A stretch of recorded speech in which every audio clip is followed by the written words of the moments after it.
Hello friends, welcome to Gyandhara. Crux analysis में हम बात करेंगे इम्यूनाइजेशन एजेंडा 2030 के बारे में।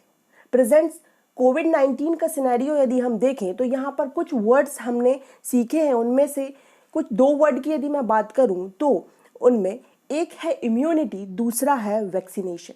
इम्यूनिटी मीन्स कि प्रतिरक्षण क्षमता। यदि हम वैक्सीनेटेड हो जाते हैं किसी भी बीमारी के टीके को लेकर तो हम में उस बीमारी से लड़ने की क्षमता हमारे शरीर में विकसित हो जाती है। वहीं हम यदि कोविड की बात करें तो इसमें भी ऐसा ही, जो वैक्सीन जो बाजार में उपलब्ध है उनके माध्यम से हम कोविड को लेकर हमारे अंदर हम एंटीबॉडी जनरेट कर सकते हैं। ऐसी ही कोविड के अलावा भी ऐसी कई बीमारियां हैं या आने वाले समय में होंगी जिन्हें हम वैक्सीनेशन के माध्यम से, टीकाकरण के माध्यम से हम उनके प्रति इम्यूनाइजेशन हमारे शरीर में डेवलप कर सकते हैं, इम्यूनिटी हम अपने शरीर में डेवलप कर सकते हैं। इसी व्यापक एजेंडे को ध्यान में रखते हुए यूनाइटेड नेशन और कई अन्य एजेंसीज ने मिलकर वर्ल्ड इम्यूनाइजेशन वीक के दौरान एक प्रतिरक्षण रणनीति जो कि इम्यूनाइजेशन एजेंडा 2030 यहाँ पर स्टार्ट किया है, लॉन्च किया है।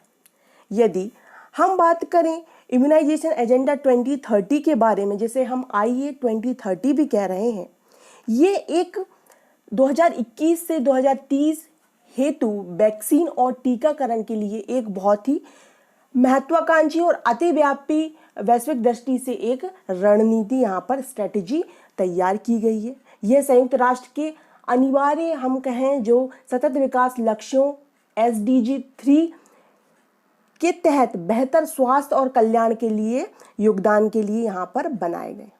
यदि हम IA 2030 की बात करें तो ये लर्निंग रहेगी जो गत वर्षों 2011 से 2020 तक के मध्य जो global vaccine action plan that is GVPA जो तैयार किया गया था रोड में, उसमें जो कमियां रह गई हैं, जो लक्ष्य अभी पूरे नहीं हुए, उनकी पूर्ति के लिए ही IA 2030 यहाँ पर स्टैब्लिश किया गया है, लॉन्च किया गया। 2011 से लेकर 2020 का जो एक दशक था, डिकेड ऑफ वैक्सीन जिसे कहा गया, ये ग्लोबल वैक्सीन एक्शन प्लान के तहत यहाँ पर काम कर रहा है। ये IA 2030 की यदि हम बात करें तो ये कॉन्सेप्चुअल फ्रेमवर्क है और एक स्ट्रेटेजिक प्रायोरिटीज लेवल पर यहाँ पर दी गई है कि हर एक प्राथमिक क्षेत्र तक हेल्थ केयर की कवरेज वहाँ पर पहुँचनी चाहिए यूनिवर्सल रूप में, व्यापक तरीके से। ये यहाँ पर अपने कई 4 कोर प्रिंसिपल्स पर काम करता है जो कि इसे सेंटर में रखते हुए इसकी जो लक्ष्य हैं उनकी पूर्ति के लिए यहाँ पर इम्पोर्टेंट रोल अदा करेंगे। यदि हम IA 2030 की विजन्स की बात कर लें कि इनका लक्ष्य क्या है, विजन क्या है, गोल क्या है, तो विजन यदि हम देखें तो यहाँ पर कहा गया है साफ तौर पर कि a world where everyone everywhere at every age fully benefits from vaccine. Means विश्व का हर एक व्यक्ति हर जगह से, चाहे वो किसी भी एज का है, वह पूर्ण रूप से वैक्सीनेटेड होना चाहिए। उसे पूरे के पूरे यहाँ पर लाभ मिलने चाहिए उसकी एक अच्छे स्वास्थ्य के लिए। और गोल क्या क्या यहाँ पर रखे गए हैं, तो इम्पैक्ट गोल्स का क्या होगा, जो भी लक्ष्य रखे गए हैं इससे क्या होगा कि जो मृत्यु दर रहेंगी वो कम हो जाएगी और एक बेहतर जीवन विश्व के लोग यहाँ पर जी सकते हैं। यदि इसके हम प्रमुख बिंदु की बात करें तो ये 7 स्ट्रेटेजिक प्रायोरिटीज पर काम करेगा IA 2030, जिनमें की मुख्य रहेंगी यहाँ पर कमिटमेंट एंड डिमांड। जो भी कमिटमेंट दी जाएगी वैश्विक रूप से और उनकी डिमांड की भी पूर्ति यहाँ पर की जाएगी। फुल कवरेज यहाँ पर लिया जाएगा। सब व्यक्तियों को, संसार के हर एक कोने में जो भी व्यक्ति रहेगा, हर एक तबके के लोगों को यहाँ पर वैक्सीनेटेड किया जाएगा, इम्यूनाइज किया जाएगा, वो भी पूरी बराबरी के साथ। तीसरा यदि हम देखें कि यहाँ पर दिया गया लाइफ कोर्स एंड इंटीग्रेशन, यहाँ पर एकीकरण किया जाएगा, एकीकृत रूप से ये पूरा काम यहाँ पर किया जाना है। और यदि भविष्य में, जैसा कि हम देख पा रहे हैं कि कोविड-19 जो एक यहाँ पर महामारी बनकर आई है, पेंडेमिक आया है, तो ये पहले से तय नहीं था, ये अचानक आ गया। तो इस तरीके के आउटब्रेक्स, इमरजेंसीज को लेकर भी ये एजेंडा तैयार रहेगा कि भविष्य में यदि इस प्रकार की कुछ यहाँ पर बीमारी आई तो उनसे हमें कैसे निपटना है। दूसरी बात करें तो यहाँ पर सप्लाई और सस्टेनेबिलिटी यहाँ पर रहेगी, मीन सप्लाई बराबर चलती रहेगी और ये जो सतत रूप से ये कार्य आगे चलता रहेगा। साथ ही साथ ये सबसे मुख्य रूप से रिसर्च और इनोवेशन पर भी काम करेगा कि किस तरीके से वैक्सीनेट किया जाए, लोगों को किस प्रकार से इन बीमारियों से इम्यूनाइज्ड किया जाए। तो ये 7 यहाँ पर स्ट्रेटेजिक प्रायोरिटीज़ इनकी रखी गई हैं कि प्रायोरिटीज़ लेवल पर ये इस तरीके से काम करेंगे। यदि हम टारगेट्स की बात कर लें, आइए 2030 के लक्ष्य की बात कर लें, तो ये एक टीकाकरण कार्यक्रम रहेगा जो कि WHO और यूनिसेफ जैसे और भी कई विश्व स्तर पर जो एजेंसीज हैं जो मौजूदा जो डिकेड है 2021 से लेकर 2030 तक ये काम करेंगे।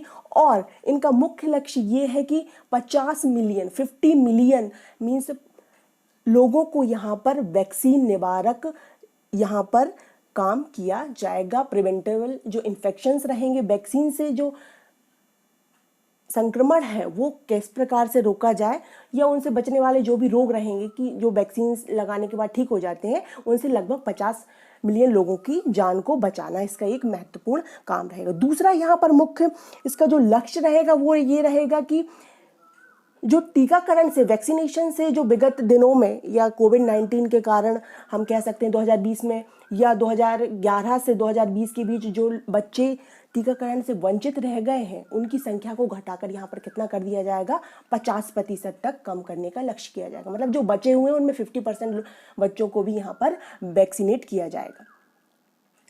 ठीक है, और यहाँ पर 0 खुराक वाले जो हम कहें कि 0 वैक्सीनेटेड जो बच्चे हैं इनको भी शामिल किया गया है। यहाँ पर यदि हम बात करें राष्ट्रीय और राज्य स्तर पर कोविड-19 जैसी जो बीमारियां आई हैं, रोटा वायरस या पैपिलोमा वायरस जो है, जैसे नए और कम उपयोग वाले किए गए जो 500 से अधिक जो टीके हैं, इनको भी यहाँ पर अपने लक्ष्य के रूप में इन्होंने रखा है और इसे पूरे करने की यहाँ पर बात की गई। संयुक्त राष्ट्र की जो और भी जो एजेंसीज हैं IA 2030 के माध्यम से यह निश्चित करेंगी यहाँ पर कि जो टीकाकरण का जो भी लाभ है, बेनिफिट्स हैं, वो दूसरे देशों को समान रूप से मिल रहा है या नहीं। ऐसा नहीं कि विकसित देशों को ज़्यादा मिल रहा है, ये जो हाशिए पर है ऐसे देश या ऐसे लोग, उनको वहाँ पर कम मिल रहा है। ठीक है, तो प्राथमिकता यहाँ पर सबको बराबर रूप से दी जाएगी। यहाँ पर मुख्य रूप से ये बात की गई है कि ये जो है इनके कोर जो प्रिंसिपल्स रहेंगे, जो मेन यहाँ पर प्रिंसिपल्स हैं, वो 4 प्रिंसिपल पर ये काम करेंगे। सबसे पहले जो कहा गया कि हर जगह, हर व्यक्ति, हर एज को वैक्सीनेट किया जाएगा, इम्यूनाइज्ड किया जाएगा बीमारियों से। इसमें सबसे पहला प्रिंसिपल इनका सिद्धांत ये रहेगा कि ये लोगों को केंद्र में रखकर किया जाने वाला एक प्रोग्राम है, कार्यक्रम है, जिसे कि देश के लोग या कई जो कंट्रीज हैं वो इसे ओन करेंगी। ठीक है, दूसरी बात ये क्या रहेगा, देशों के परस्पर संबंधों पर भी निर्भर रहेगा, ये पार्टनरशिप बेस्ड रहेगा। तो ये तो 3 कोर प्रिंसिपल हो गए। चौथे प्रिंसिपल की बात करें जो कि क्या रहेगा, ये पूरा का पूरा जो कार्यक्रम है वो डेटा बेस्ड रहेगा। इनके सारे जो डेटा है वो हमें उपलब्ध रहेंगे, किस प्रकार से कौन सा देश काम कर रहा है, इन प्रिंसिपल के अकॉर्डिंग ही ये पूरा कार्यक्रम यहाँ पर काम करेगा। यदि हम प्रायोरिटी प्रिंसिपल्स की बात कर लें कि IA 2030 हालांकि किस प्रकार से काम कर रहा है, और इसके पहले जो 2011 से 2020 का GVPA के माध्यम से जो ग्लोबल वैक्सीन प्रोग्राम है, इन दोनों में क्या डिफरेंस है। चल तो वो भी रहा था, तो फिर इसे लाने की क्या ज़रूरत पड़ी। तो यदि हम बात करें हमारे IA 2030 की बात, तो ये जो न्यू प्रोग्राम है ये फोकस करेगा बॉटम से अप अप्रोच रहेगी। मीन्स ऐसे देश या ऐसे लोगों को या ऐसे संगठन को जो निम्न स्तर पर है या अभी भी विश्व के परिप्रेक्ष्य में हाशिए पर खड़े हुए जो देश हैं, उनको ये अप्रोच करेगा। मीन्स बॉटम से ऊपर तक जाएगा। लेकिन इसके पहले जो ग्लोबल वैक्सीन प्रोग्राम था वो टॉप से डाउन की तरफ उसका पूरी अप्रोच थी, लेकिन इसमें ऐसा नहीं है और ये इस दृष्टिकोण पर आधारित रहेगा। ऐसी आबादी को प्राथमिकता दी जानी है जहां पर टीकाकरण की पहुंच अभी तक संभव नहीं हो पाई। ऐसे विशेष रूप से जो समाज है जो अत्यंत कैसे है, संवेदनशील है, संघर्ष है, तो उनको ये पहले अपनी प्रायोरिटी पर रखेगा, ना कि हमारे विकसित देशों या विकसित लोगों के बारे में ये बात करेगा। इस इनिशिएटिव को लेकर हम देखें कि इंडिया में क्या क्या प्रोग्राम यहाँ पर सेट किए गए हैं, इंडिया ने कौन से कदम उठाए हैं भारत में। तो जैसा कि हम जानते हैं कि हमारे भारत का जो एक टीकाकरण प्रोग्राम है जो कि 1978 से स्टार्ट हुआ है, मिशन इंद्रधनुष, उसी को सघन मिशन इंद्रधनुष कहा गया और 3.0 से यहाँ पर इस योजना की शुरुआत की गई है। हाल ही में कोविड-19 महामारी के दौरान जो भी नियमित टीकाकरण था वो हो नहीं पाया था। मिशन इंद्रधनुष जो है बेसिकली रिलेटेड है किस पर, बच्चे और गर्भवती महिलाओं को लेकर, लेकिन कोविड महामारी के दौरान 2019-20 में ये लगातार चल नहीं पाया, जिसकी वजह से इसे सघन मिशन इंद्रधनुष का नाम दिया गया। ठीक है, और ऐसे ही टीकाकरण जो 1978 से स्टार्ट हुए थे, जो कि स्वास्थ्य और परिवार कल्याण मंत्रालय द्वारा एक प्रतिरक्षण कार्यक्रम स्टार्ट किया गया था, शुरू हुआ था, जो वर्ष 1985 में इसे क्या नाम दे दिया गया, यूनिवर्सल इम्यूनाइजेशन प्रोग्राम, UIP नाम दिया गया के रूप में परिवर्तित कर दिया गया। तो एक मुख्य पहल ये हो गई मिशन इंद्रधनुष 3.0। दूसरी हम बात करें कोवैक्स को लेकर, भारत एक कोवैक्स का एक प्रमुख आपूर्तिकर्ता देश है। इस कोविड महामारी के दौरान जो है ये पहल थी यूनिसेफ की और global alliance for vaccine and immunisation, that is GAVI, और WHO की एक इन लोगों की एक संयुक्त पहल थी जिसमें भारत अपना एक महत्वपूर्ण भूमिका यहाँ पर निर्वाह कर रहा है और लोगों को वैक्सीन भी यहाँ पर मुहैया करा रहा है।